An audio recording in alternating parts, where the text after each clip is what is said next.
ഒരുപാട് വാട്സാപ്പുകളിൽ, ഒരുപാട് ഇടങ്ങളിൽ, ഒരുപാട് തവണകളിൽ പലരും ഷെയർ ചെയ്യുന്ന കാര്യം, കണ്ടാലുടൻ പെരടിക്ക് വെട്ടാൻ ഖുർആൻ പറയും. യുദ്ധഭൂമിയിലെ നിയമമാണ്, യുദ്ധം പ്രഖ്യാപിക്കപ്പെട്ടാലുള്ള നിയമമാണ്. കർഫ്യൂ പ്രഖ്യാപിക്കപ്പെട്ടാൽ കണ്ടാലുടൻ പടി ഇവിടെയില്ലേ? യുദ്ധഭൂമിയിൽ തലോടലിന്റെ മസാജിന്റെ കഥ പറയണ്ടല്ലോ, വെട്ടാനാണ് പറയുന്നത് പെരടിക്ക്.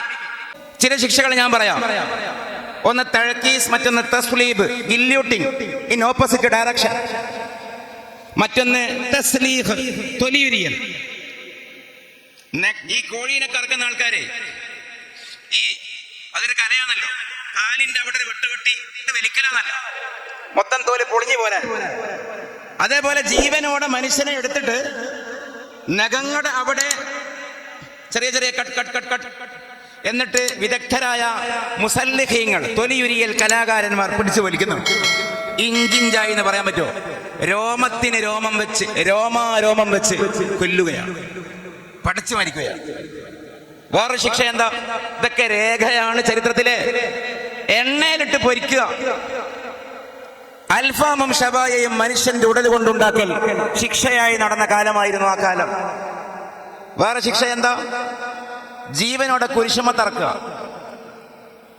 റോമിലൊക്കെ അതായിരുന്ന ശിക്ഷ, ഈജിപ്തിലേതായിരുന്ന ശിക്ഷ. ജീവനോടെ കുരിശുമൽ തറക്കുക, തസ്ലീബ് ചെയ്യുക. മറ്റൊന്ന് മുസ്ലത്ത്, ചിത്രവധം എന്ന് പറയും. എവിടെ നിന്നാണോ കിട്ടുന്നത് അവിടെ നിന്ന് വെട്ടുക. ചിലപ്പോൾ കണ്ണ് വെട്ടും, കാത് വെട്ടും, കൈ വെട്ടും, കാല് വെട്ടും, പള്ളക്ക് വെട്ടും, എവിടെയും വെട്ടും. ഒരു നിയമമില്ല. അല്ല, വിപരീത ദിശയിൽ നിന്ന് വെട്ടുക. ഇടത്തെ കാല് വലത്തെ കൈ, അല്ല വലത്തെ കാല് ഇടത്തെ കൈ, വലത് കണ്ണ് ഇടത് കാത്, ഓപ്പോസിറ്റ് ഡയറക്ഷൻ.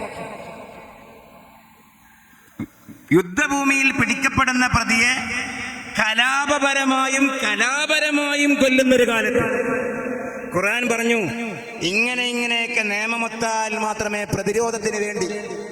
നിങ്ങൾ യുദ്ധഭൂമിയിൽ പ്രതിയോഗിയെ കൊല ചെയ്യേണ്ടി വന്നാലും നിങ്ങൾ തൊലിയുരിഞ്ഞു കൊല്ലരുത്, കുരിശിൽ തറച്ച് കൊല്ലരുത്, എണ്ണയിലിട്ട് മുക്കി പൊരിച്ച് കൊല്ലരുത്.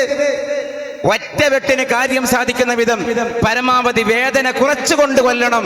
അതാണ് ഫദ്രിബു ഫൗകൽ അനാഖ്. ഞാൻ വെറുതെ പറയുകയാണോ? അത് കാഠിന്യത്തിന്റെ ആയത്തല്ലല്ലോ, അത് കാരുണ്യത്തിന്റെ ആയത്തല്ലേ. അതുകൊണ്ടാണ് ഞാൻ പറഞ്ഞത്, ഖുർആനിലെ റഹ്മാനും റഹീമുമായ അള്ളാഹുവിന്റെ റഹ്മത്തിന്റെ പരിച്ഛേദം പ്രഖ്യാപിക്കപ്പെട്ട വചനമേതെന്ന് ചോദിച്ചാൽ അതിൽപ്പെട്ട ഒരു വാചകമാണ് പെരടിക്ക് വെട്ടിയെ കൊല്ലാവൂ എന്ന്.